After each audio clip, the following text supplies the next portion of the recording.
Hello YouTube and welcome to this new video. You guys have been asking me to create tutorials about my work for so long, but I usually don't have much time to create these kind of videos.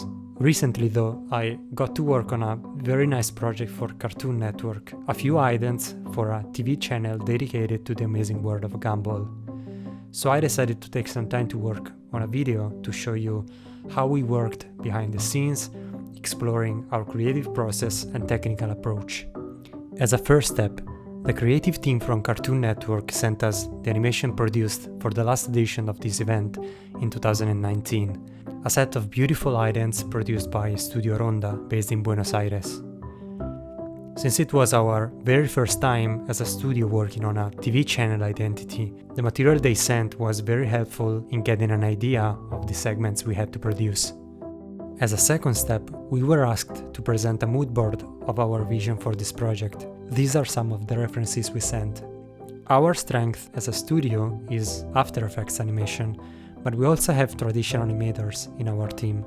So we came up with a proposal for the client that collected all of our skills by creating geometric shaped animations and transitions in After Effects, inside of which there would be our traditional animated characters. This is the first set of style frames we presented. The creative director asked us to move on with exploring different possibilities, but focusing on a solution that would exclude traditional animation. The reason behind this request was that the client wanted to distance themselves as much as possible from the animation we already see in Gumball, which combines a mix of different techniques, but where characters are mainly animated frame by frame. They sent over this vector version of Jake and Finn from Adventure Time, asking if it would be possible to present the main characters from Gumball in the same way, using their body parts to create transitions. That was the biggest challenge of this project. If you take a look at the characters from Gumball, you can see they are based in organic shapes.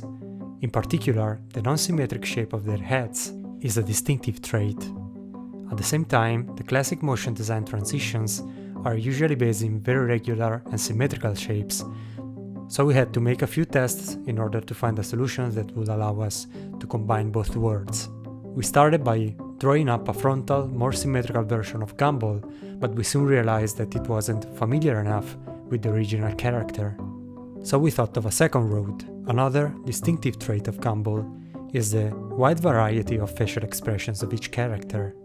So we began to work on a second solution that would combine geometrical shapes with different expression designed in a vector style that would allow us to create transitions in After Effects. But soon we realized that this option wasn't really working as well. So we started to explore a final direction. We tried to identify some distinctive traits for each of the main characters that would make them immediately recognizable, even in a close-up shot. We understood that this solution was perfect to achieve what we were hoping for, so we sent it to the client, who liked it and gave us an okay to go. About the color palette, we proposed a combination that would include the colors of the main characters of the show. Later we added complementary colors to have a wider palette. Since we weren't showing the full characters until the end of the idents, we took advantage of the colors to help the audience recognize them even from a close-up. These are some other color combinations we explored. Transitions are based on match cuts, meaning where two shots are matched by an action. It's an interesting way to create a sense of continuity between shots. Here, for example, the shot ends with a camera movement going up, which we find again at the beginning of the next shot.